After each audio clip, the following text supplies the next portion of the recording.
आप सभी का स्वागत है स्टडी बाय दिव्यांग सर यूट्यूब चैनल पर। ठीक, आज मैं आपके लिए एक नई सीरीज लेकर आया हूं। आज हम यूपी ट्रिपल एससी लेखपाल का जो प्रीवियस ईयर का पेपर है 30 सितंबर का 2019 का शिफ्ट फर्स्ट का, उसको हम सॉल्व करते हुए चलेंगे। इसके टोटल 5 पार्ट आपके लिए आएंगे, ठीक है ना। हर एक पार्ट 25 से 30 मिनट का होगा, ठीक है। टोटल कितने क्वेश्चन आते हैं हमारे इसमें? 150 क्वेश्चन आते हैं। हम हर एक पार्ट में 30 क्वेश्चन सॉल्व करते हुए चलेंगे। टोटल कितने पार्ट हो जाएंगे? 5 पार्ट हो जाएंगे। तो आज कौन सा पार्ट है आपका? आज पहला पार्ट है। पहले पार्ट में कितने क्वेश्चन सॉल्व करेंगे? 30 क्वेश्चन आपके सामने आज हम सॉल्व करेंगे। आप हमारे साथ सॉल्व करते जाइए और आपकी स्पीड बढ़ाते जाइए। साथ में हम हर क्वेश्चन को एक्सप्लेन भी करेंगे कि उसको कौन सी ट्रिक लाके सॉल्व करना है, कैसे उसको डिकोड करना है आपको क्वेश्चंस को, ठीक है ना। तो ज्यादा समय ना लेते हुए सीधा क्वेश्चन सॉल्व करना चालू करते हैं, पेपर शुरू करते हैं हम लोग। तो पहला सवाल आपकी स्क्रीन पर ये रहा।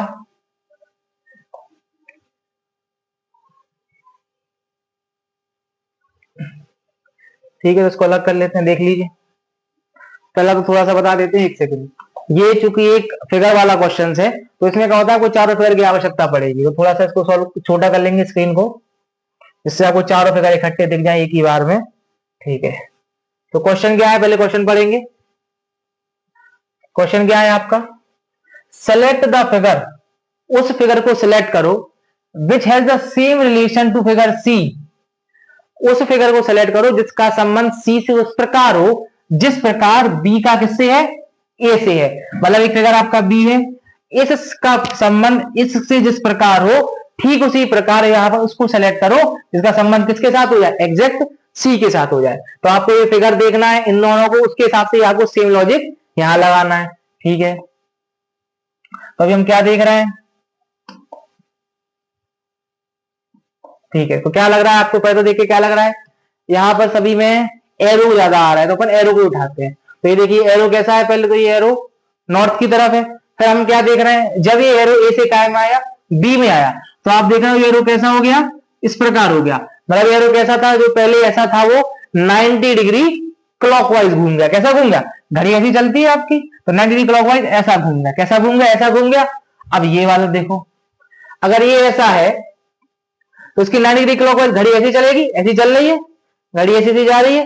90 डिग्री क्लॉकवाइज कैसा होगा आपका? ऐसा होगा। तो ये जो तीर आपका किस प्रकार, इस प्रकार है, वो किस प्रकार हो जाना चाहिए आपका? इस प्रकार हो जाना चाहिए। मतलब कैसा हो जाना चाहिए?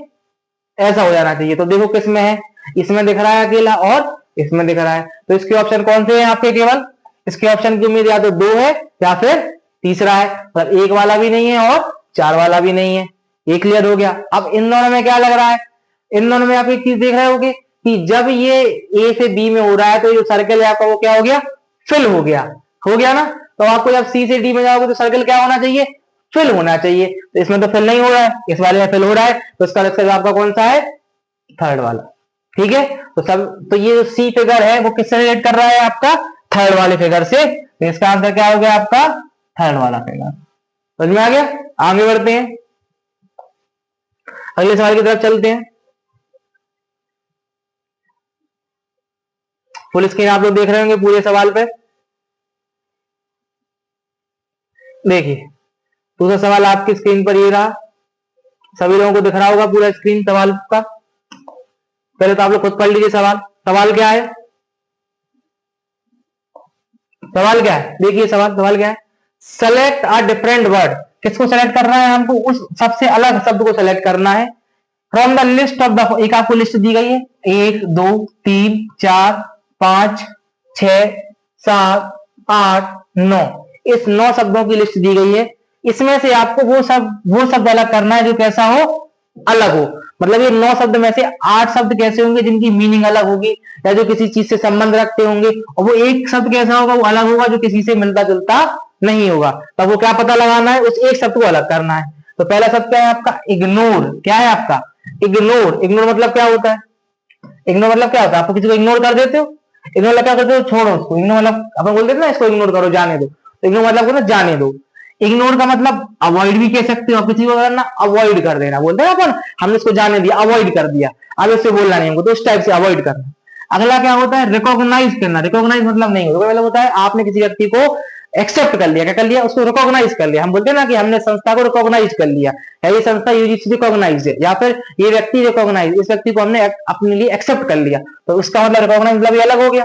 तो ये दो शब्द एक हो गया, ये शब्द अलग हो गया। अगला क्या है, रिजेक्ट करना। क्या करना, रिजेक्ट करना। रिजेक्ट मतलब होता है सेम, आपने किसी को रिजेक्ट कर दिया, बोलते हैं ना कि हमने उसको रिजेक्ट कर दिया, आज से हमारे लिए नहीं है, ये हमसे अलग है, हम इससे अलग है, तो हमने क्या उस बंदे को रिजेक्ट कर दिया। इग्नोर वही फिर से लिख दिया, फिर से लिख। अगला क्या है, हाइड। हाइड मतलब क्या होता है, छुपाना। हमने क्या कर दिया, किसी चीज को छुपा दिया, अरे यार ये तो वही है। फॉरगेट मतलब भुला देना, वो मतलब क्या होता है, भुला देना। डिसरिगार्ड मतलब किसी की बेइज्जती कर देना। डिसरिगार्ड हमने किसी को रिगार्ड दिया मतलब किसी को सम्मान देना। डिसरिगार्ड मतलब क्या होता है, हमने उसकी बेइज्जती कर दी। तो ये आप देख रहे हो कि ये सारे के सारे सब किसको रिप्रेजेंट कर रहे हैं, ignore, avoid, reject, ignore, hide, forget. इसका मतलब कहीं ना कहीं किसी न किसी व्यक्ति को छोड़ देने के लिए, मतलब हमने उसको छोड़ दिया, त्याग दिया। लेकिन जो रिकॉग्नाइज है वो किसको रिप्रेजेंट कर रहा है, कि हमने उस व्यक्ति को क्या कर लिया, एक्सेप्ट कर लिया। क्या कर लिया, उस व्यक्ति को हमने अपने अंदर जोड़ लिया या उसको रिकॉग्नाइज कर लिया। तो ये सबसे शब्द में कौन, सबसे अलग शब्द कौन सा है इसमें, रिकॉग्नाइज वाला। कौन सा शब्द है सबसे अलग, रिकॉग्नाइज। कौन सा शब्द है, रिकॉग्नाइज। तो आपको क्या निकालना है, इनमें से अलग शब्द निकालना है जिसका मतलब अलग हो। तो कौन सा है इसका आंसर, रिकॉग्नाइज करना। ठीक है, आगे बढ़ते हैं, आगे बढ़ते हैं। तीसरा सवाल आप लोग आपकी स्क्रीन पर ये देख लीजिए, सेम सवाल लेकिन पूछने का तरीका बदल गया। क्या है, select a different word from the following list. एक लिस्ट दी गई है आपको, ठीक, उसमें सब क्या निकालना है, अलग शब्द निकालना है जो सब कैसा हो, अलग हो। तो पहला शब्द क्या है आपका, जयपुर।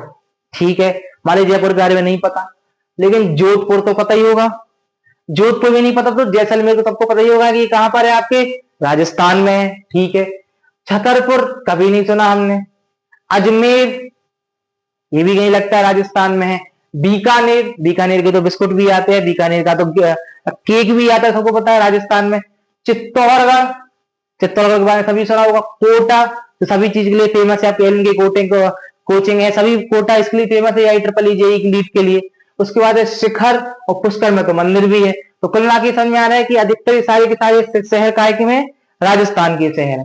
लेकिन आपको एक चीज पता होनी चाहिए कि इनमें से ये जो छतरपुर है, कौन सा, छतरपुर, ये कहां पर है, मध्य प्रदेश में। ये कहां पर है, मध्य प्रदेश में है। अब यही कैसे आपको पता होना चाहिए, क्योंकि आप बागेश्वर धाम का नाम सुनते होंगे, बागेश्वर धाम सरकार का। तो बागेश्वर सरकार कहां पर है, छतरपुर के पास में है। तो ये कहां पर है आपका, मध्य प्रदेश में है। और बाकी सारे के सारे कहां पर है आपके,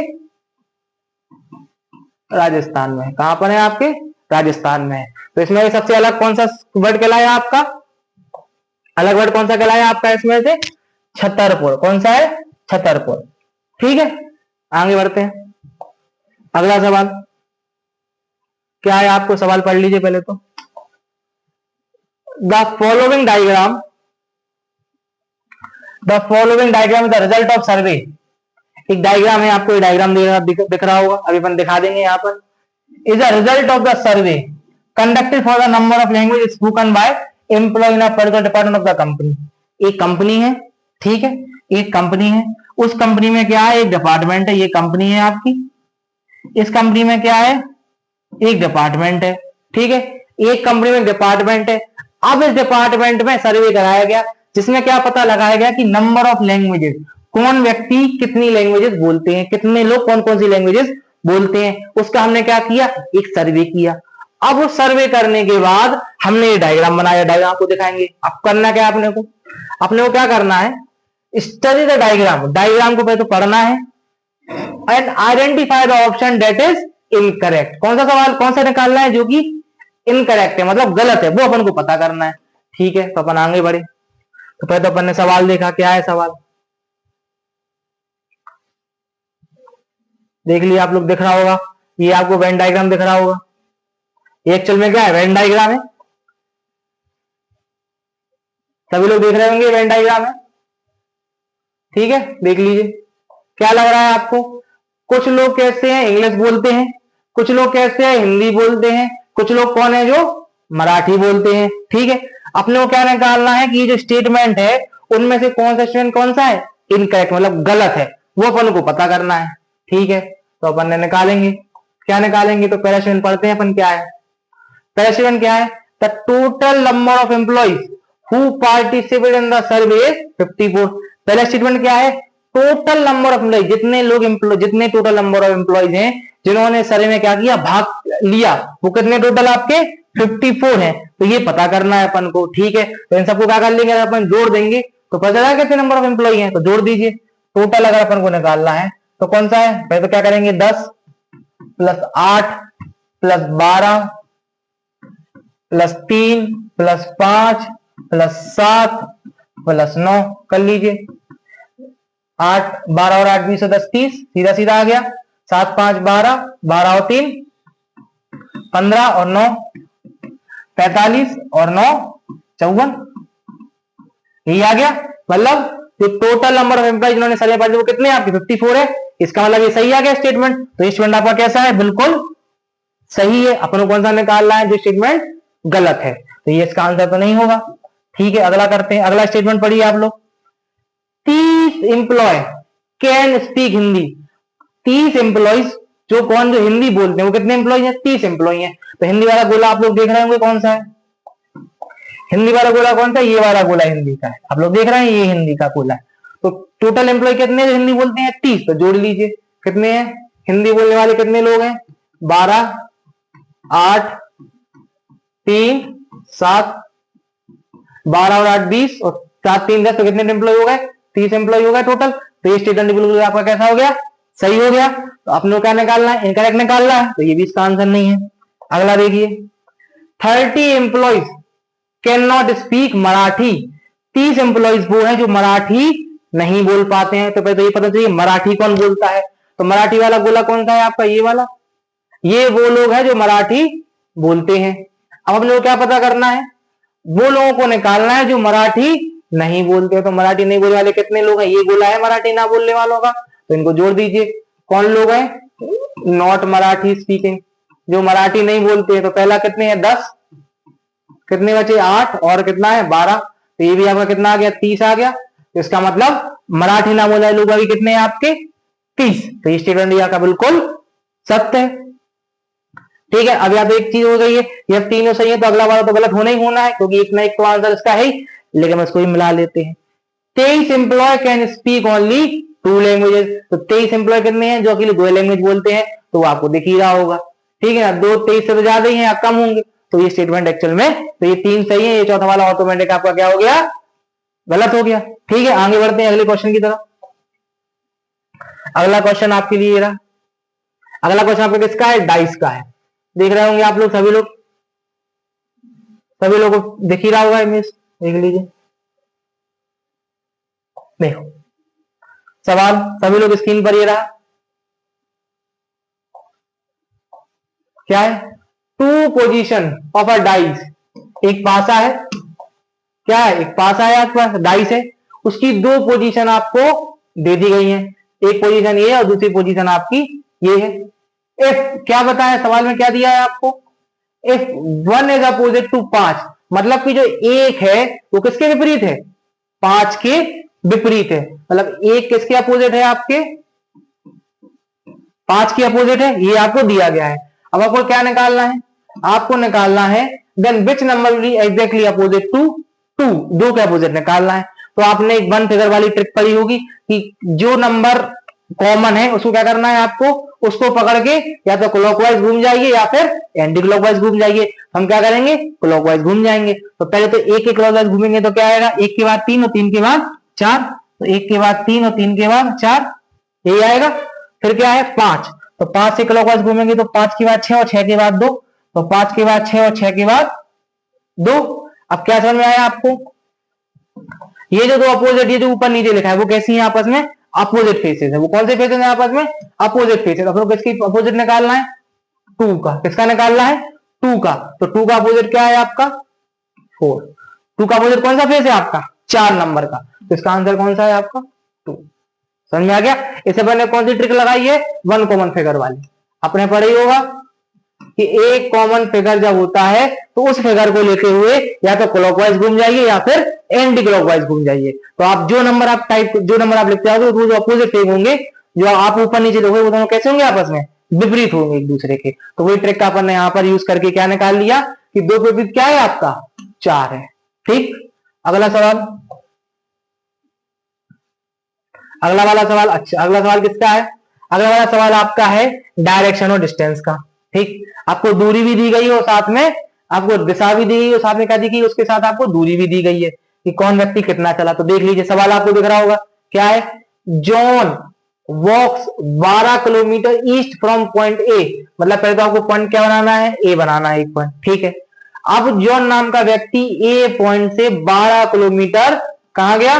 ईस्ट की तरफ गया। ईस्ट आपका यही है।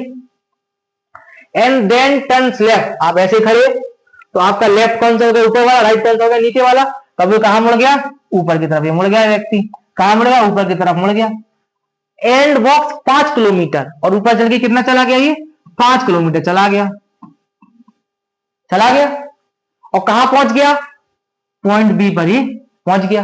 ठीक, what is the shortest distance between point और, आपको ए से बी तक की शॉर्टेस्ट डिस्टेंस निकालना है। तो होती है अगर डिस्टेंस, अगर सवाल में क्या पूछता आपसे? डिस्टेंस पूछता तो क्या हो जाती डिस्टेंस? पहले तो वो क्या हो गया? ए से 12 इधर गया और 12 से 5 कितना गया? ऊपर गया। तो टोटल कितनी हो जाती है आपकी?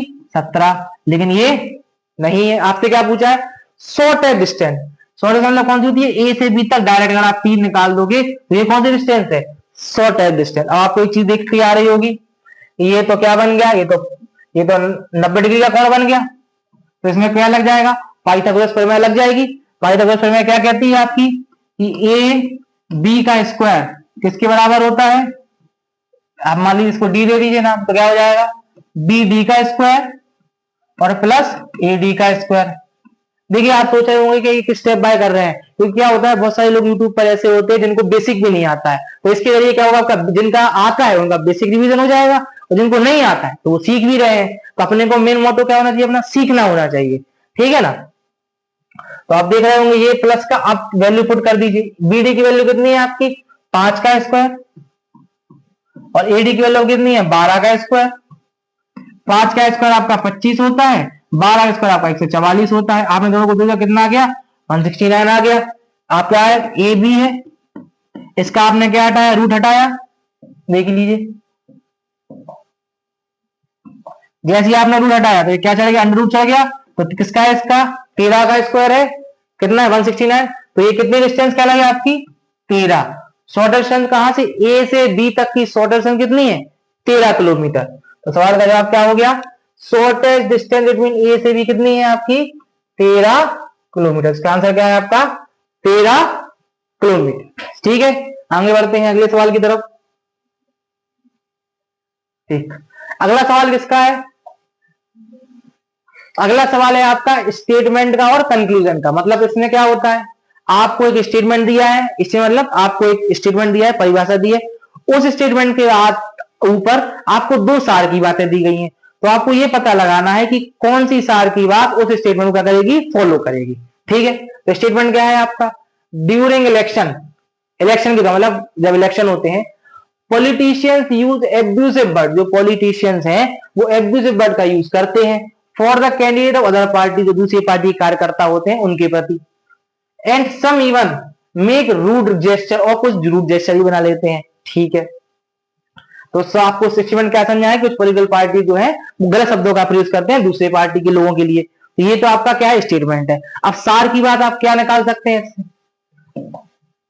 सार की बात क्या है? The women and children should not be allowed to attend election meeting. ये तो नहीं होना चाहिए। अगर मान लीजिए कोई पॉलिटिशियन है जो गलत शब्दों का प्रयोग करते हैं, उसके जरिए आप वुमेन और बच्चों को वोट थोड़ी ना देने के लिए मना कर देंगे, क्योंकि वो वोट देने का अधिकार तो सबको है हमारा। तो ये स्टेटमेंट तो नहीं होना चाहिए। अगला क्या है? The election commission should implement state code of conduct. ये बिल्कुल सत्य है। जो इलेक्शन कमीशन है, जो निर्वाचन आयोग है, जो इलेक्शन कराता है, वो उसको क्या करना चाहिए? स्टेट कोड ऑफ कंडक्ट को फॉलो करना चाहिए। किसके लिए? सभी पॉलिटिशियन के लिए, कि वो ये शब्दों का प्रयोग ना करें। तो उसका जवाब क्या हो जाएगा आपका? Only option conclusion 2 follow. कौन सा वाला फॉलो करना है आपको? अकेला दूसरा वाला। ठीक, आगे बढ़ते हैं।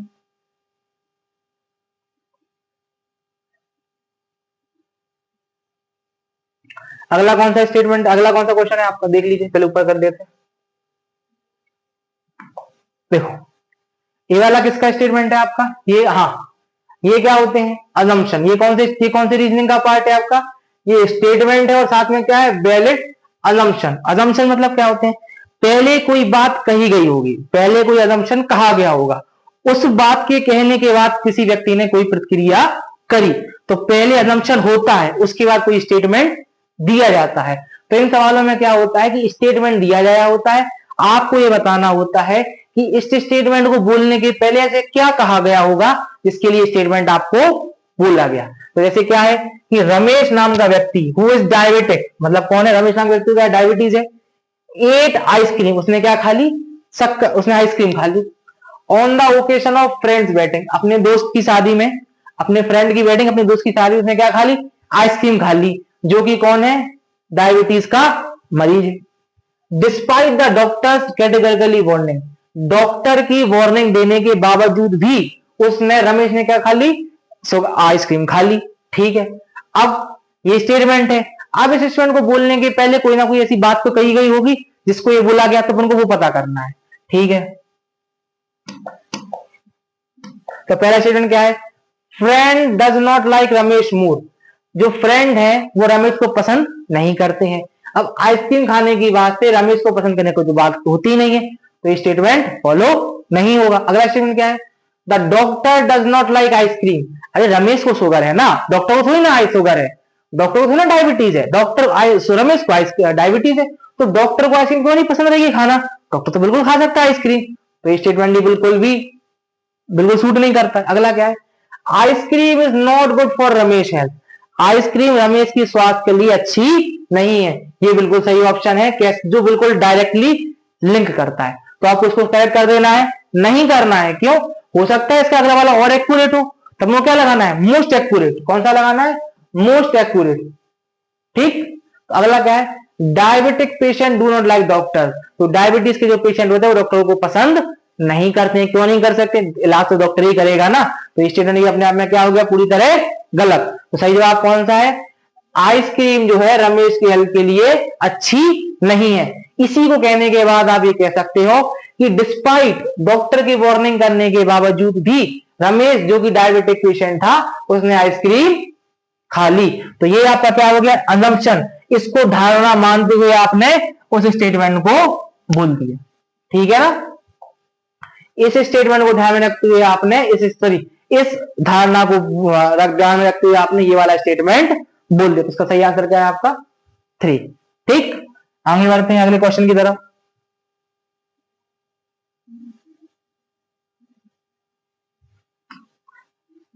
देखिए आप लोग चैनल को सब्सक्राइब कर लीजिए, वीडियो को लाइक कर दीजिए, क्योंकि इसके एक पार्ट नहीं, इसके 2 पार्ट नहीं, इसके 3 नहीं, इसके 5 पार्ट आने हैं। हर पार्ट में हम 30-30 क्वेश्चन सॉल्व करते हुए चलेंगे और सारे के सारे इसके बाद अगला पेपर सॉल्व करेंगे, अगला पेपर सॉल्व करेंगे, जिससे आपका जब पेपर आएगा तो आपके मोस्टली सारे के सारे क्वेश्चंस आपके कवर हो जाएंगे। और मैं बता दूं अधिकतर क्वेश्चन PYQ से ही बनते हैं, अगर डायरेक्ट क्वेश्चन नहीं बनते हैं तो इनडायरेक्ट क्वेश्चन तो बनते ही बनते हैं। इसलिए चैनल को लाइक कर दीजिए, सब्सक्राइब कर दीजिए, वीडियो को लाइक कर दीजिए, ज्यादा से ज्यादा शेयर कर दीजिए। ठीक है ना? अगला क्वेश्चन, और अगर कोई कमेंट हो कि और किसी का भी पेपर सॉल्व करवाना चाहते हैं तो उसका भी आप कमेंट करिए, तो वो भी हम पेपर सॉल्व करेंगे आपके लिए। अगला सवाल क्वेश्चन क्या है? A statement is given followed by 2 course of action, मतलब एक स्टेटमेंट दिया है। ये कौन से क्वेश्चन कहलाते हैं? स्टेटमेंट और कॉजेज वाले। कोर्स ऑफ एक्शन मतलब स्टेटमेंट और एक्शन के कौन से क्वेश्चन कहलाते हैं? स्टेटमेंट के और एक्शन के। एक स्टेटमेंट दिया गया होता है, उस स्टेटमेंट के आधार पर आप क्या एक्शन लेंगे। जैसे कि मान लीजिए आप कोई अधिकारी लेवल पर हैं, आपने कोई स्टेटमेंट दिया, अब उस स्टेटमेंट के आधार पर आप कौन कौन से एक्शन लेंगे वो स्टेटमेंट को क्या करने के लिए? पूरा करने के लिए। ठीक है ना? तो स्टेटमेंट पढ़ लीजिए। Due to a schedule transport strike, अब मान लीजिए एक ट्रांसपोर्ट है, रोड का आना जाना, गाड़ियों का आना जाना है, इसकी वजह से स्ट्राइक हो गई, ट्रांसपोर्ट में चक्का जाम हो गया। There will be a shortage of vegetable in the market, इस कारण चक्का जाम की वजह से सब्जियों की कमी हो गई। कहां पर? मार्केट में, बाजार में सब्जियों क्या होगी? कमी हो गई। And the price will also increase, अब ये तो आप जानते होंगे, तो इकोनॉमी का सिद्धांत है सीधा सीधा, इसमें तो कोई बड़ी बात है नहीं है। क्या होता है जब किसी चीज की सप्लाई कैसी होती है? कम होती है, डिमांड लगातार बढ़ी हुई है, डिमांड तो आपकी कम तो हुई नहीं है, डिमांड तो बढ़ी हुई है। सप्लाई कम है, डिमांड ज्यादा है, तो ऑटोमेटिक क्या होगा? प्राइस आपकी बढ़ जाएगी। तो इकोनॉमी का कंसेप्ट है, डिमांड और सप्लाई का कंसेप्ट है, तो इसमें तो कोई बड़ी बात है नहीं है। ठीक है, तो सवाल क्वेश्चन क्या है आपका, ये स्टेटमेंट है कि चक्का जाम होने की वजह से सब्जियों में कमी आ गई है और उसकी वजह से जो प्राइजेस है सब्जियों की वो बढ़ चुकी हैं।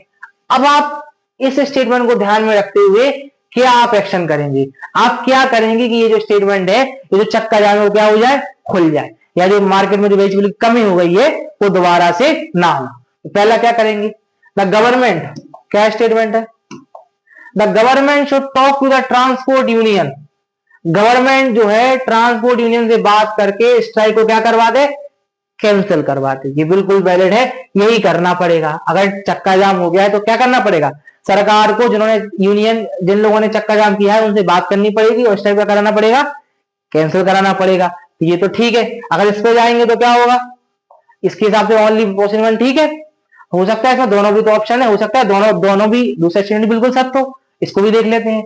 द शॉपकीपर, दुकानदार, शुड परचेज, उसको क्या करना चाहिए, खरीद लेना चाहिए, एंड स्टोर एक्स्ट्रा वेजिटेबल, और जो है अतिरिक्त सब्जियां हैं उनको क्या करना चाहिए, स्टोर कर लेना चाहिए इन एडवांस में।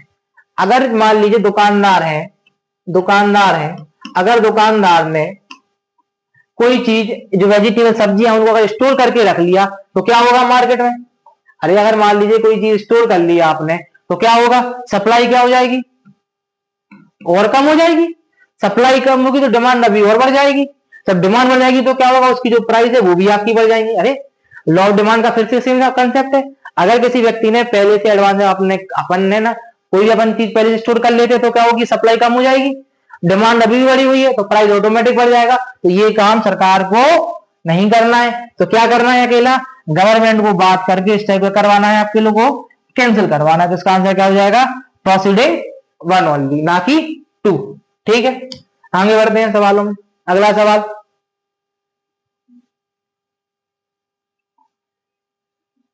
ये सवाल, ये तो बहुत सिंपल सवाल है, आप लोग देख ही रहे होंगे। आपको क्या पता करना है, इफ विजिबल आइस के प्रोपोर्शनेट है तो ऑडिबल किसके प्रोपोर्शनेट होगा, आंखों से क्या करते हो आप, विजुअल हम देखते हैं, तो सुनते किससे हैं, कानों से, तो इसका आंसर क्या हो जाएगा, कान हो जाएगा। अरे आंखों से आप देखते हो तो कानों से, ऑडिबल मतलब क्या होता है, सुनना, तो सुनोगे कैसे, कानों से सुनोगे, तो किससे सुनेंगे, कानों से।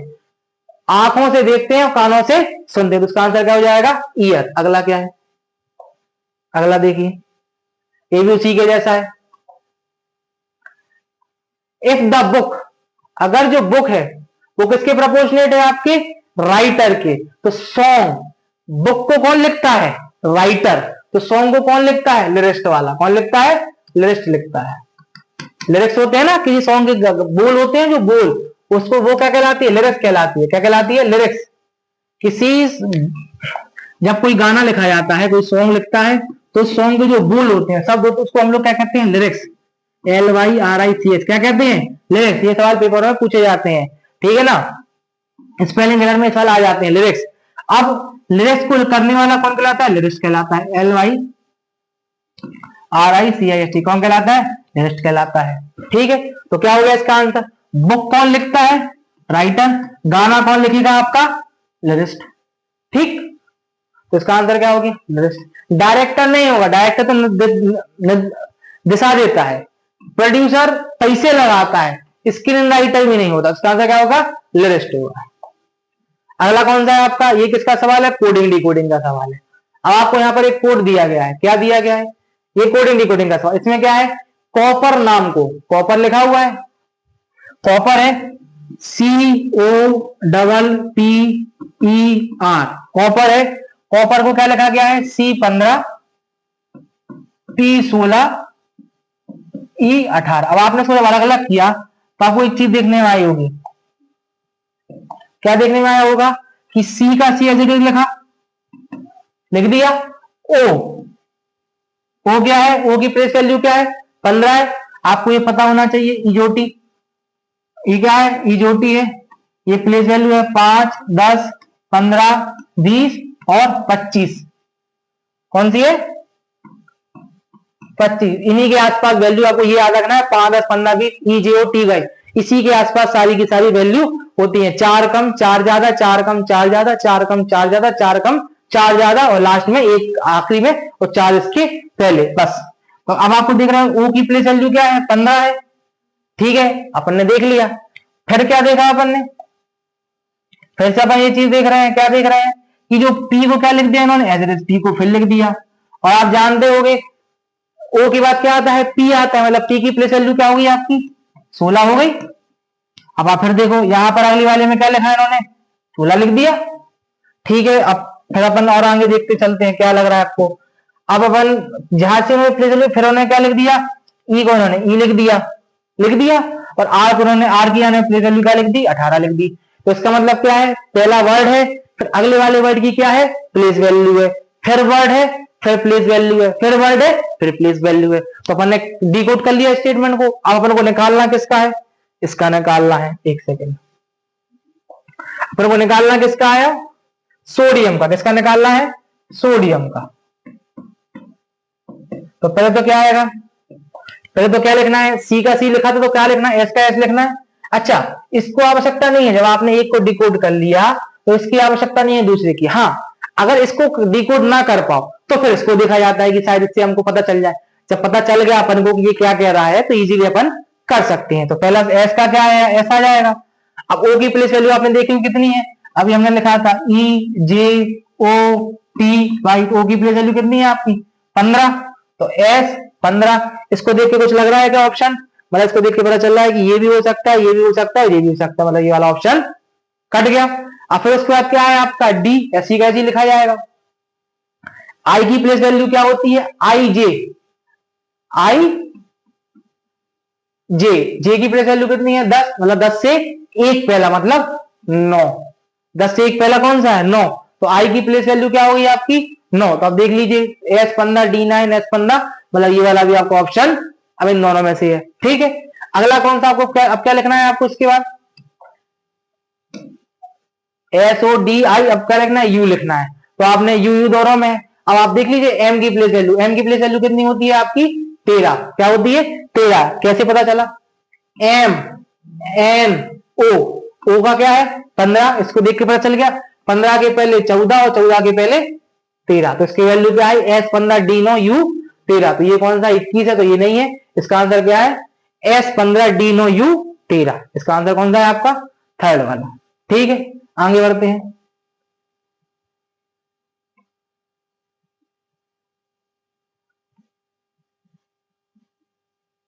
देखिए ये आपका किसका है, सोलॉक्स का क्वेश्चन है, किसका है, सोलॉक्स का क्वेश्चन है। आपको क्या करना है, 4 स्टेटमेंट आपको दिए गए हैं, उन 4 स्टेटमेंट के हिसाब से आपको एक कंक्लूजन पता करना है और कौन सा कंक्लूजन फॉलो होगा ये बताना है। तो पहला स्टेटमेंट क्या है आपका, सम कैट्स बार्क, कुछ बिल्लियां क्या करती हैं, भौंकती हैं। तो पहले तो कैट बना लो आप एक, ठीक।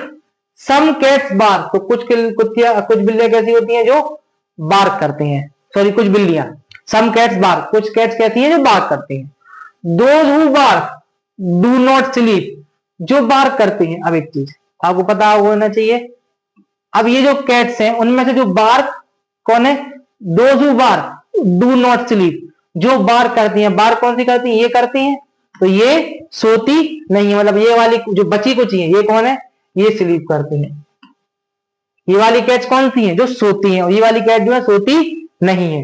तो इसमें क्या लिखा, नॉट स्लीप लिखा, यही बोला।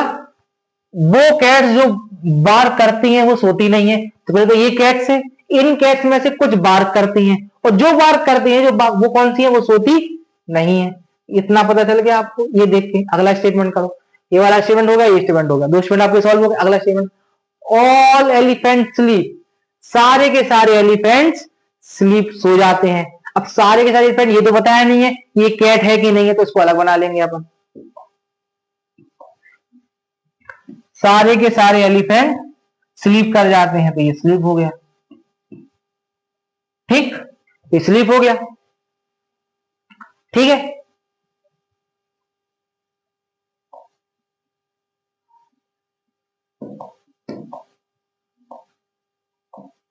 ठीक है, तो ये आपके एलिफेंट है जो कौन है, स्लीप करते हैं। सारे के सारे एलिफेंट आप देख रहे हो, ये पूरा एलिफेंट का गोल है आपका, तो ये पूरा स्लीप का गोला है। सारे के एलिफेंट कैसे सोते हैं। नो कैट इज एलिफेंट, आपको बता दिया कि कोई भी बिल्ली एलिफेंट नहीं है। तो ये आपका बिल्कुल डायग्राम सही होंगे। अब आपको फॉलो करना है कंक्लूजन को। क्या है पहला conclusion, some cats do not sleep, कुछ कैट सोती नहीं है। तो पहला स्टेटमेंट क्या है, बिल्कुल फॉलो कर रहा है। देखिए आप, ये कैट्स है, ये कैट्स वो है जो सोती नहीं है। पहला स्टेटमेंट क्या है, हाँ कुछ कैट्स हैं जो सोती हैं और कुछ कैट्स हैं जो सोती नहीं है। तो पहला स्टेटमेंट बोला है कुछ कैट्स डू नॉट स्लीप, कुछ बिल्लियां सोती नहीं है। तो स्टेटमेंट आपका बिल्कुल तरीके सही है। अगला क्या है, सम एलिफेंट्स बार्क, बार्क का ये सर्कल है, एलिफेंट का ये सर्कल है, आपस में कोई रिलेशन नहीं है। तो कुछ एलिफेंट बार्क करते हैं, इसकी कोई जिम्मेदारी नहीं है, ये कोई नहीं पता कर पा रहा है। तो स्टेटमेंट नहीं, गलत है। The cats that bark are elephant, वो बिल्लियां जो कैट्स जो बार्क करती है, मतलब ये वाला गोला किसकी बात चल रही है इधर, ये वाले की, ये कैट्स है जो बार्क करती है, मतलब ये वाले गोले की बात चल रही है। आर एलिफेंट, वो कौन है, एलिफेंट से। तो एलिफेंट बहुत दूर है, ये बार्क करने वाला है, तो ये भी नहीं है स्टेटमेंट, ठीक है ना। अगला क्या है, elephant that do not bark, जो एलिफेंट जो बार्क नहीं करते, आर कैट, मतलब तो एलिफेंट और बार्क में भी संबंध नहीं है और ना एलिफेंट कोई कैट में संबंध नहीं है। तो ये स्टेटमेंट आपस में पूरी तरह गलत है। तो इसका आंसर क्या है, only conclusion first follow, first और थर्ड नहीं है, थर्ड और फोर्थ नहीं है। फर्स्ट कौन सा आंसर होगा इसका, ये वाला नहीं होगा, ये नहीं होगा, ये नहीं होगा, कौन सा होगा, अकेला कंक्लूजन पहला फॉलो करा। तो इसका आंसर क्या है, ओनली कंक्लूजन फर्स्ट फॉलो, ठीक है। इसका बता देते इसका आंसर कौन सा है आपका, ये वाला, ठीक है। आगे बढ़ते हैं अगले सवाल की तरफ। अब आपको क्या पता करना है, ये सीरीज है, ठीक है ना। आपको सीरीज में पता करना है, ये सीरीज दी गई है आपको,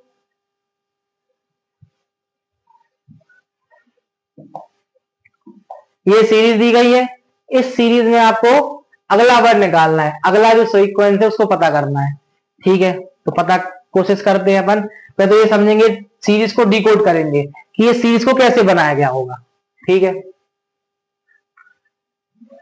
क्या देखने में लग रहा है आपको, हम क्या देख रहे हैं कि जो एम से खत्म हो रहा है तो एम से चालू हो रहा है, ठीक है। तो फिर से क्या समझ में आया, बी से खत्म हो रहा है, बी से चालू हो रहा है, पी से खत्म हो रहा है, पी से चालू हो रही है, वाई से खत्म हो रहा है, वाई से चालू हो रही है, एस से खत्म हो रहा है, एस से चालू हो रही है, बी से खत्म हो गई होगी तो बी से चालू होगी। तो इससे तो कुछ पता नहीं चला क्योंकि सारे सब बी से स्टार्ट है, ठीक है। तो ये तो कुछ से तो कुछ समझ में नहीं आया। अगला क्या है, अगला क्या देखते हैं, अपन क्या देख रहे हैं, एम के बाद क्या है, ई।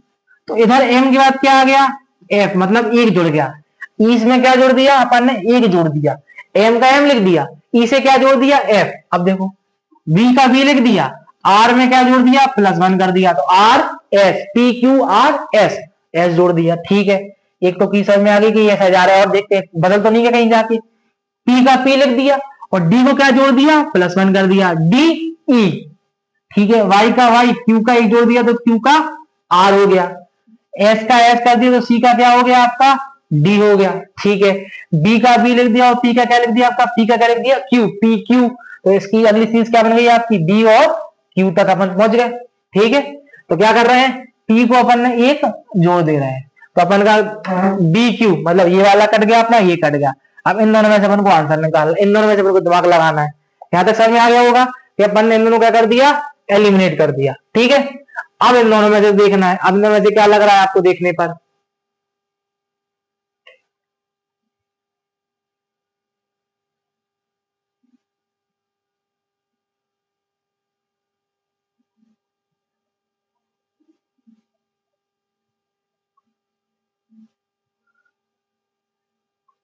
आप देख रहे होंगे क्या लग रहा है, एक चीज यहाँ पर आपको एक चीज समझ में आ रही होगी, देखिए जो अभी हमें देखने में आ रही है, M N O P, N O छोड़ा तो किसको लिख दिया उन्होंने, पी को लिख दिया, पी। फिर उन्होंने क्या देखा, फिर आप क्या देख रहे हो इसके बाद, M N O P Q R S, Q R को छोड़ दिया, किसको लिख दिया, एस को लिख दिया। अब यहां पर अगला एम एन ओ पी, ठीक है, क्यू आर एस, ठीक, यू STU तो अगला कौन सा आना चाहिए, लास्ट में कौन सा आना चाहिए आपका, V आना चाहिए। तो लास्ट में किसमें V आ रहा है आपका, ठीक है, अपन का आंसर कोड हो गया। क्या आ गया आंसर, W नहीं आ चाहिए, लास्ट में कहना चाहिए आपका V आना चाहिए। क्या आना चाहिए, V आना चाहिए। तो क्या सीक्वेंस, क्या सीरीज बन गई आपकी, BQBV। सीक्वेंस क्या बन गई, सीरीज क्या बन गई, BQBV। फिर से बता देते हैं, पहले क्या हुआ आपने देखो एक बार देख लो आप एक बार और, क्या किया अपन ने पहले तो M का M, V का V, P का P, Y का Y, S का S, तो B का B।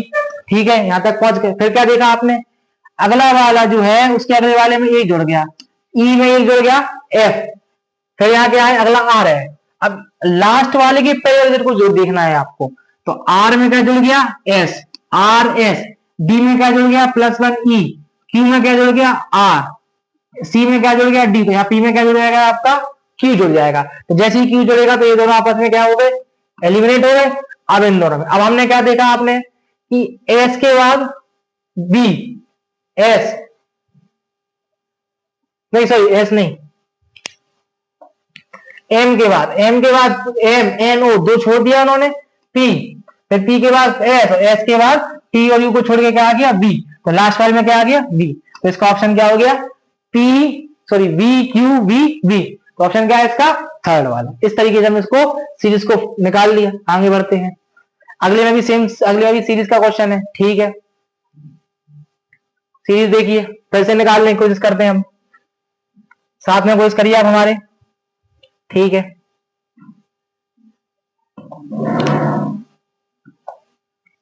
सीरीज क्या है देखो, जे एक चीज देख के में आ रही है कि बी आ रहा है, मतलब ये JKLMNOPQRSTUV।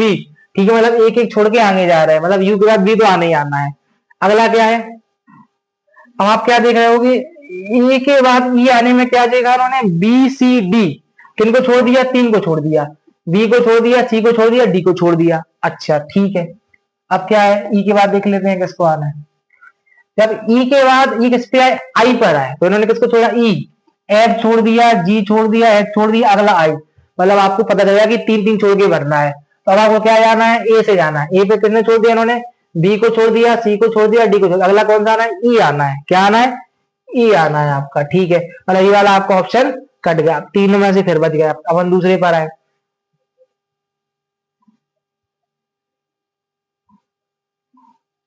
ठीक है, एक चीज क्लियर हो गई। अब यहां से आप एक चीज और देख रहे होगे, अब सीक्वेंस सीरीज उल्टी चलती है। देखो उल्टी कैसे जा रही है, सी डी ई, डी छोड़ दिया, ई एफ छोड़ दिया तो जी, जी के बाद एच छोड़ दिया तो आई, आई के बाद क्या है जे छोड़ दिया तो के, और के बाद एल छोड़ दिया तो एम।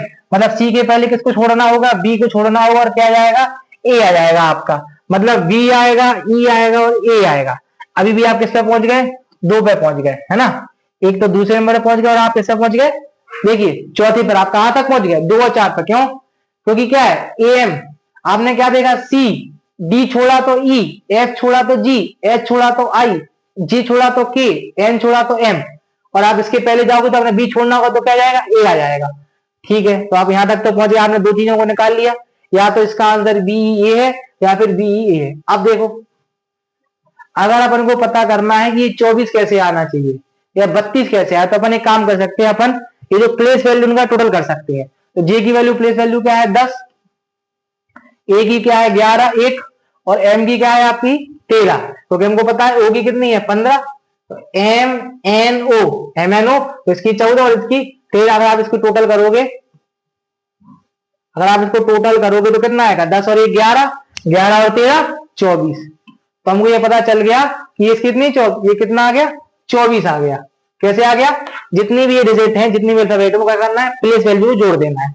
अब हमको क्या करना है, बी ए की प्लेस वैल्यू को जोड़ना है और देखना है कि 28 आ रहा है कि 30 आ रहा है। देखो अपन को निकालना है वी की, ई की, ए की। ए की कितनी होती है 1, वी की ई कितनी होती है 5, और वी कितनी होती है, आपको पता है ई जे और टी वाई, वाई की कितनी है 25, वाई कितनी है 25 है, यू वी वाई,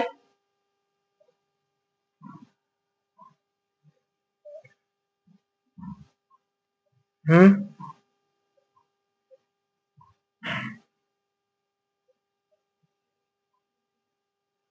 हाँ sorry, T U V, TEGOTUVWX। तो ये यू वाला कौन सा निकालने का, वी की निकालना है। तो वी की कितनी कहलाई आपकी, ये 20 आ गया, ये 21 है और ये 22 है, तो वी की कितनी है आपकी 22 है। सबको जोड़ दोगे तो 22 और 5 27 और 1 28। तो इसकी वी की वैल्यू कितनी है आपकी 28, ना कि 32। तो इसका आंसर कैंसिल हो गया आपका 28 हो गया। ठीक है, आगे बढ़ते हैं। ये भी आपका सीरीज का सवाल है, इसमें भी क्या करना है, सीरीज को सॉल्व करना है। आप देख रहे होगे क्या लग रहा है आपको, सीरीज को सॉल्व करिए। इन सीरीज को सबसे अच्छा सॉल्व करने का तरीका क्या होता है, पहले तो आप क्या करिए, दो आसपास के के डिफरेंस निकाल लीजिए, अगले वाले का फिर डिफरेंस निकाल लीजिए, अगले वाले का फिर डिफरेंस निकाल लीजिए। तो क्या है 83 87 का डिफरेंस कितना हो जाएगा, 3 इसका 6, इसका कितना हो जाएगा आपका 77 का 67 10, अरे 2 ये 7 और ये 9, इसका कितना हो जाएगा डिफरेंस आपका, ये कितना हो जाएगा 12 हो जाएगा टोटल, 12 ही तो होगा। हाँ ठीक है, इसका कितना हो जाएगा आपका सही 56 वेक्टर का कितना हो जाएगा आपका पूरी तरह 15 हो जाएगा। इसका कितना हो जाएगा आपका, अरे मैंने आपसे क्या बोला, 83 माइनस 77 का रेफरेंस कितना है आपका 3, 77 माइनस 16 का रेफरेंस कितना है आपका 9, 68 माइनस 56 का डिफरेंस कितना है आपका 12। आप देख रहे हो कि ये 3 की टेबल आगे बढ़ रही है, ठीक है ना। सॉरी ये पहले 6 फिर 9 फिर 12, अब आपने क्या देखा 56 और 41 में कितने का डिफरेंस आ रहा है 15 का, 3 का डिफरेंस नहीं, ये 3 का डिफरेंस में आगे बढ़ रहा है। अगला क्या है आपका 41 और 23 कितना है आपका 18, ये डिफरेंस आ रहा है। अब आपको क्या लग रहा है कि 23 में कितने का डिफरेंस आना चाहिए 21 का डिफरेंस आना चाहिए, किसका डिफरेंस आना चाहिए 21 का। तो आंसर क्या आना चाहिए 2। तो क्या है आपका आंसर इसका 2। ठीक है, आगे बढ़ते हैं।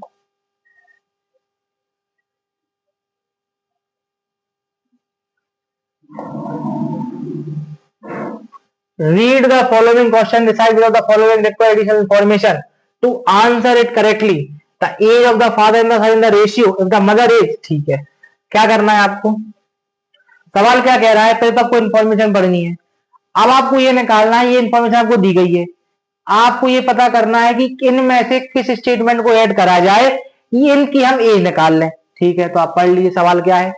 Read the following question and decide which of the following option, कौन सा option require additional information, extra information दे दे टू आंसर इट करेक्टली, सही जवाब करने के लिए। तो आपको क्या है, पहले तो जवाब, पहले तो ये देखो दिया क्या क्या है, the age of a father and the son in the ratio, मतलब कि जो फादर की एज है और जो सन की एज है वो किसमें है 13 में और 3 के अनुपात में है, 30:3 में है। If the mother's age, mother की उम्र कितनी है 33 साल, then what the ratio of father age to mother age. अगर मदर की एज 33 साल है तो आपको ये बताना है फादर और मदर की एज का अनुपात बताना है। तो पहले तो आपको ये पता चला ये किसमें रेशियो में है, तो आप इसको 13x और 3x लिख सकते हो, बिल्कुल लिख सकते हैं। अब आपको इनमें से वो स्टेटमेंट ढूंढना है जिससे ये आंसर निकल जाए, क्या निकल जाए, रेशियो निकल जाए पिताजी और माताजी की उम्र का। तो क्या है पहला स्टेटमेंट क्या है, the age difference of father and the son is 3 less than the age of mother. इस वाले स्टेटमेंट से आपका काम बन जाना चाहिए। देख लीजिए क्या है statement, the age difference of father and the son, जो फादर और जो सन की जो एज का डिफरेंस है कितना है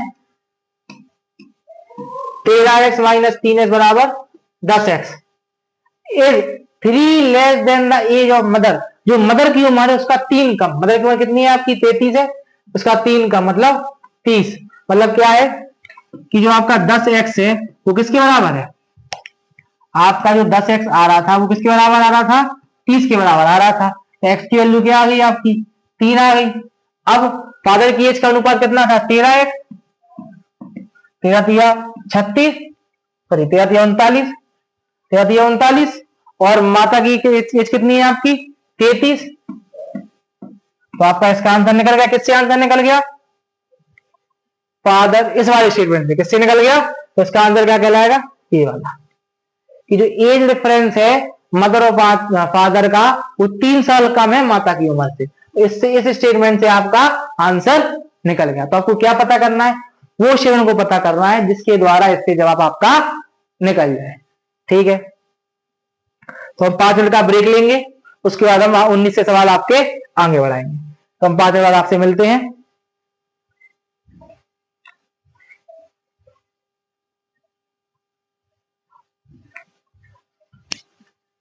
आप सभी का स्वागत है फिर से। हम 18 तक के क्वेश्चन में सारे कंप्लीट कर लिए थे। अगला question,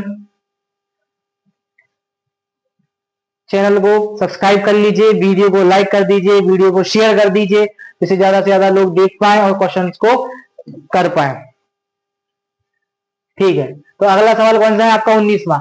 read the following question, determine which of the following option require additional information to answer correctly. वही सेम सवाल प्रकार का है कि आपको उस स्टेटमेंट को पता करना है, उस ऑप्शन को निकालना है जिसके द्वारा इस सवाल का जवाब आपका निकल जाए। तो सवाल क्या है, A is taller than B, A B से कैसा है, बड़ा है, मतलब ए कैसा है, बी से बड़ा है।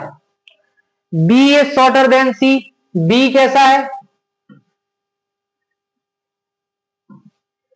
बी कैसा है, सी से छोटा है। तो आपको ये बताना है हु इज द टॉलेस्ट, मतलब बड़ा, सबसे बड़ा कौन है। ठीक है, तो अगर आप एक बात बताइए, अगर सी इज नॉट द शॉर्टेस्ट, आपको ये इंफॉर्मेशन पता करना है कि इनमें से कौन सी इंफॉर्मेशन ली जाए जिससे ये पता चल जाए कि सबसे बड़ा इनमें से कौन है। तो सी इज नॉट द शॉर्टेस्ट, सी सबसे छोटा नहीं है। जब सी सबसे छोटा नहीं है तो आपको दिख ही रहा है, ये तो पता करने वाली भी आवश्यकता नहीं है, आपको बड़ा निकालना है। तो सी से छोटा ना होने से कोई फर्क ही नहीं पड़ेगा स्टेटमेंट पे, तो ये भी नहीं है। B is not the tallest, B tallest नहीं है, ये तो बिल्कुल देख के पता चल रहा है, तो इससे भी नहीं पता चलने वाला। The average length of A and B is less than that of C, जो एवरेज लेंथ है ए और बी की वो सी से छोटी है, इससे भी आपको कुछ नहीं पता चलेगा। The average length of C and B, देखो क्यों इसलिए नहीं पता चलेगा क्योंकि यार ये दोनों बड़े हैं। आपने बोला ए और बी की जो एवरेज अनुपात है, एवरेज जो लंबाई है वो सी से बड़ी है, तो आपको तो सी तो वैसे भी छोटा है, आपको तो ये बताना है बड़ा कौन है। तो ए और बी पता करना है, क्योंकि देखो सी तो छोटा ही है, बी से छोटा है, तो आपको ए और बी पता करना है। अब क्या है, the average length of C and B. अब जो एवरेज लेंथ है अगर सी और बी की, वो कैसी है, equal to the length of E. अगर जो एवरेज लेंथ सी और बी की बराबर है और वो अगर ए से बड़ी है, तो इससे ये पता चल गया कि ए आपका सबसे बड़ा है। तो इसका सही जवाब आपका कौन सा है, यही वाला। ठीक है, आगे बढ़ते हैं अगले सवाल की तरफ।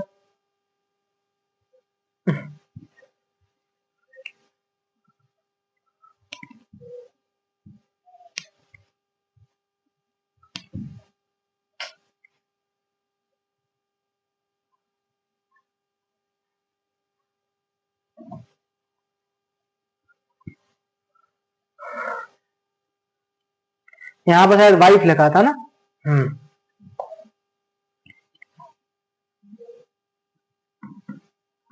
यहाँ पर वाइफ लिखा था, पत्नी लिखा था। सवाल को सॉल्व करते, ये आपका ब्लड रिलेशन का सवाल है। क्या का सवाल है, ब्लड रिलेशन का, खून के संबंधों का सवाल है। क्या है, ए द सन ऑफ बी, ए ठीक पुत्र है, किसका पुत्र है, बी का। ठीक है, यहां तक खत्म हो गया, ये मतलब हो गया। B is the husband of C, B कौन है, पति है, किसका पति है, सी का पति है। ठीक है ना, तो पहला क्या स्टेटमेंट था, ए पुत्र है, किसका पुत्र है, बी का, बी कौन है, पति है, किसका, सी का। और यहां पर जो एन किसको रिप्रेजेंट करता है, फर्स्ट पर्सन को। किसको रिप्रेजेंट करता है, फर्स्ट पर्सन को। तो एन क्या बता रहा है, B is a brother of D, मतलब जो बी है वो सी का तो हस्बैंड है ही, और साथ में किसका भाई है, डी का वो भाई है। ठीक है, अब डी का भाई हो गया। अब क्या है अगली line, D is a mother of E, D किसकी माता है, डी कौन है इधर, स्त्रीलिंग, मदर है, किसकी मदर है, ई की। अब ई के बारे में यहां पर कुछ नहीं बताया। एंड एन यहां पर इसको रिप्रेजेंट कर रहा है आपको, फर्स्ट पर्सन को। And D is a wife of F, और जो डी है वो किसकी पत्नी है, एफ की पत्नी है। तो मतलब डी बीबी जो एफ क्या हो गया, पति हो गया, यही हो गया। अब आपको क्या पता करना है, how is B, B related to F, B का एफ से क्या संबंध है, बी भैया, भैया की बहन, ये कौन है? बहन है, बहन का पति, तो ये कौन हो गया? जीजाजी हो गया, मतलब ब्रदर इन लॉ हो गया कि नहीं हो गया? इसका जवाब क्या है आपका? Brother in law. मतलब ये कौन है आपका? बी एफ का कौन लगता है? सॉरी, हाउ इज बी, हाँ बी कौन है किसका? एफ का। तो बी एफ का कौन लगता है आपका? अरे डी निकाल रहा है ना, सॉरी एफ, बी एफ का जीजा है, नहीं हाँ बी एफ का जीजा है, तो बदल लो तो हो गया आपका जवाब। ठीक है ना, आगे बढ़ते हैं, अगला आगे बढ़ते हैं अपन। Read the following question, decide which of the following option answer correctly. आपको ये सेम सवाल फिर से आपको इसको बताना है, किस इंफॉर्मेशन को लिया जाए कि ये सवाल इसका निकल जाए। तो पहला स्टेटमेंट पढ़ो। 5 स्टूडेंट हैं, ए बी सी डी ई, ठीक है, एक रो में बैठे हुए हैं, ठीक है, सच दैट ए, एक रो ऐसी है, ऐसी है, ऐसी है, ऐसी है, ऐसी है, 5 लोग बैठे हुए हैं, 5 बंदे। A C E are not on the edges, मतलब ना ही ए, ना ही सी और ना ही ई किनारों पर नहीं, मतलब या तो ए इधर है या सी है या ई है, या तो ए इधर है या सी है या ई है, या तो ए इधर है या सी है या ई है, मतलब ना ए सी यहां पर है और ना ए सी ई यहां पर है। आपको क्या बताना है? आपको ये बताना है who stand first in the row, इस रो में फर्स्ट पे कौन बैठा हुआ है। तो इसको पता लगाने के लिए आपको कौन सी इंफॉर्मेशन लेना पड़ेगी, तो ये समझो, E is ahead of C, E is ahead of C but behind A. पहली बात तो आप ई सी ए तीनों को ले लोगे और यहां पर भी तीनों के बारे में जानकारी दी गई है, तो इस स्टेटमेंट को लेने का कोई फायदा नहीं है। आपको वो बंदा उठाना है जो इन तीनों के अलावा स्टेटमेंट में हो। तो इसमें केवल अकेला एक ही स्टेटमेंट ऐसा दिख रहा है, डी बी वाला। ए इज, इसको चेक कर लेते हैं, ए इज अहेड ऑफ सी, ए जो है वो सी से आगे है, बट बिहाइंड डी। अगर मान लीजिए डी को इधर बैठा दिया गया तो ए क्या है? सी से तो ऊपर है, तो ए क्या हो जाएगा? सी से ऊपर हो जाएगा, लेकिन डी से नीचे हो जाएगा। समझ में आ गया? ठीक है, अब इससे तो ये पता चल गया है E is exactly in the middle. अगर इसको पता भी कर लेते हैं, अगर मान लो स्टैंड आपने ले लिया, कौन सा वाला? तीसरे नंबर का, अगर ई को मिडल में बैठा दो, तो ई के मिडल में बैठाने से ये तो पता नहीं चल जाएगा कि पहले पे कौन बैठेगा, तो ये वाला श्रेणी लेने से बेकार है। There are 3 student ahead of C, अगर सी को इधर बैठा दो तो ऊपर 3 स्टूडेंट हैं, ठीक, सी को इधर बैठा दो, इधर बैठा दो, इधर, अगर सी को यहां बैठा लोगे तो ये तो पता चलेगा कि 3 स्टूडेंट है, लेकिन ये पता नहीं चलेगा कि पहले नंबर पर कौन है। तो सबसे सही स्टेटमेंट कौन सा है इसमें लग रहा है, जो सूट कर रहा है? बी वाला, कि जो ए है वो सी के आगे है, बट ए है सी के आगे है, लेकिन सी के, लेकिन डी के पीछे है। तो इसका सही जवाब कौन सा है आपका? ये जो एग्जैक्ट ज्यादा से ज्यादा सूट कर रहा है। आगे बढ़ते हैं, ये भी आपका सीरीज का क्वेश्चन है, देखिए, चूज द इनकंसिस्टेंट टर्म, इनका मतलब ये 4 ऑप्शन है, इन 4 में से 3 एक लॉजिक को फॉलो करते हैं और एक जो अलग है, तो जो अलग है वो बताना है आपको। ठीक है, तो देख लेते हैं क्या है। S T M N K वीड, एक चीज आप क्या देख रहे हैं? जी A B C Q R S T, मतलब कैसा? ये सी एस टी लगातार है, यू वी डब्ल्यू मतलब ये भी लगातार है, एम पी क्यू ये भी लगातार है, और एन ओ, तो एन के बाद क्या आता है? ओ आता है, ना कि के आता है। तो ये वाला स्टेटमेंट सही है। तो ये बताना है जो इन तीनों में सबसे अलग हो, तो ये वाला आपने क्या देगा? बी डब्ल्यू इकट्ठे आते हैं, एस टी लगातार आते हैं, पी क्यू आते हैं, लेकिन एन के बाद क्या आता है? ओ आता है। जब यहाँ पर एन के बाद क्या आ गया? के आ गया, तो स्टेटमेंट गलत है। तो ये वाला इसका आंसर। अगला क्या है? अगला वाला देखो, select the term which will come in place of question mark. आपको बताना जो क्वेश्चन मार्क की जगह पर आएगा। ठीक है, तो पहला क्या है? एक में क्या जोड़ा? 5, मतलब मोस्टली 21 आ रहा है, मतलब आपने क्या जोड़ा? 5 जोड़ा इधर, 6 में 5 जोड़ा 11, 11 में 5 जोड़ा 16, तो 16 में 5 जोड़े कितना आ जाएगा? 21, मतलब सब में 21 21 आ रहा है। ठीक है, अगला क्या है? बी, ठीक है देख लीजिए, अब क्या है? बी में आपने एफ जोड़ा, तो बी में क्या क्या छोड़ दिया आपने? सी को छोड़ दिया, डी को छोड़ दिया, ई को छोड़ दिया, 3 छोड़ दिए। अब एफ से कहा जाना है? जे पे, तो सॉरी एफ के बाद क्या छोड़ दिया आपने?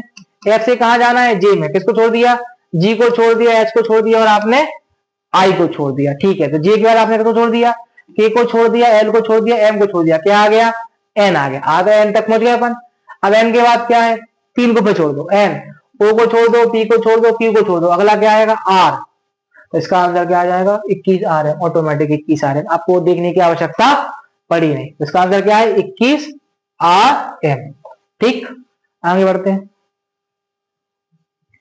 ठीक है, देखो आपको क्या बताना है, in the following question which mathematical operator can use to express become, अच्छा किन सिंबलों का यूज करें कि 11.5 आ जाए।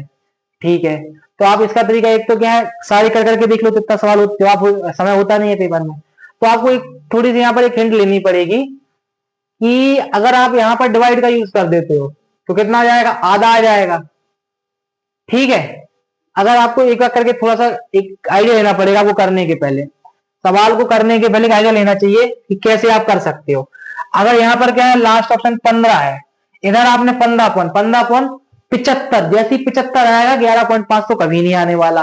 तो इसमें आपको दिक्कत हो जाना चाहिए कि लास्ट में मल्टीप्लिकेशन तो नहीं आना है। ठीक है, यहाँ पर ही मल्टीप्लिकेशन तो 15.75 आएगा तो 11.5 कहां से ला दो, कहीं से नहीं ला पाओगे, तो ये स्टेटमेंट भी इसका आंसर नहीं है। ठीक है, मतलब पहला वाला कट गया आपका, एक सेकेंड, पहला वाला कट गया और आपका चौथा कट गया। अब इन दोनों में से करना है तो एक करके देख लेते हैं अपन, पहले तीसरा निकाल लेते हैं फिर चौथा निकाल लेते हैं। तो 6 डिवाइडेड बाई 12 गुणा 3 माइनस 5 प्लस 15 निकाल लेते हैं, कितना हो गया, आधा गुणा 3 माइनस 5 प्लस 15, कितना हो जाएगा ये, 15 में से 5 गया माइनस के 10, 1/2 गुणा 3, इसको अलग सॉल्व कर लो, प्लस के 10। ठीक है, यही आ रहा है, इसका कुछ कुछ आएगा, इसका आधा 1 पॉइंट कुछ आएगा, 3 आ जाएगा ना, 30 आ जाएगा। तो इसका कितना, 2 एकम 2.5, तो इसका 10.5, हाँ ठीक है यही आ रहा है, 10 आ जाएगा और 1.5 और आ जाएगा, तो कितना आ जाएगा इसका 11.5, यही इसका आंसर क्या आ जाएगा, तीसरे वाले का। कौन सा सेट कर गया, 11.5 इसका आंसर सेट कर गया। ठीक है, आगे बढ़ते हैं। ठीक, क्या है, what is the full form of REP. REP का नाम आईटी सेक्टर में, आईटी सेक्टर का बूम चल रहा है इस समय, तो आईटी सेक्टर के सवाल आना तो स्वाभाविक है। तो आईटी सेक्टर में आरईपी का नाम क्या है, रिक्वेस्ट फॉर प्रपोजल, हमने जो प्रपोजल दिया उसकी रिक्वेस्ट। अगला Watson computer, Watson computer is a product of which of the following company. जो वॉटसन कंप्यूटर किसने बनाया है आपका, आईबीएम ने। किसने बनाया है आपका, आईबीएम ने। ठीक है, आगे बढ़ते हैं। ठीक, आगे बढ़ते हैं। केविन सिंस्ट्रॉन और Mike Krieger are the founder of which of the following. किसके फाउंडर है ये आपके, इंस्टाग्राम की। किसके फाउंडर है, इंस्टाग्राम के। अगर पेपर में कभी भी सवाल आप देखो, केविन सिंस्ट्रॉन और माइक क्रेगर, ये किसके एग्जाम्पल है, ये किसके फाउंडर है आपके, इंस्टाग्राम के। ठीक है, आगे बढ़ते हैं। अगला सवाल, आज की सेशन के 2 सवाल और।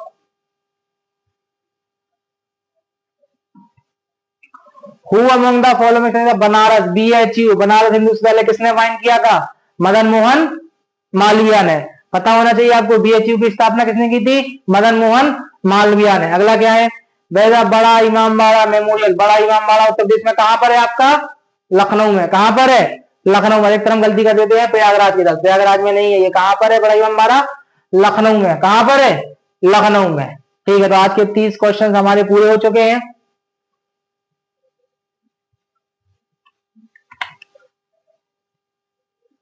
ठीक है, तो आज का पार्ट हमारा आप देख रहे होंगे,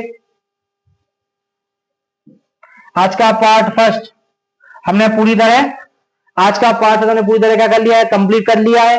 आज हमने टोटल कितने क्वेश्चन करे हैं, 30 क्वेश्चन करे हैं। ठीक है, चैनल को क्या कर लीजिए, सब्सक्राइब कर लीजिए, वीडियो को लाइक कर दीजिए, और इसी के साथ हम अगली बार मिलेंगे पार्ट 2, सेम पेपर के अगले 30 सवाल और आपके साथ हम मिलकर सॉल्व करेंगे। ठीक, चैनल को सब्सक्राइब कर दीजिए, वीडियो को लाइक कर दीजिए, वीडियो को शेयर कर दीजिए, और कोई कमेंट हो तो उसको जरूर बताइएगा। धन्यवाद।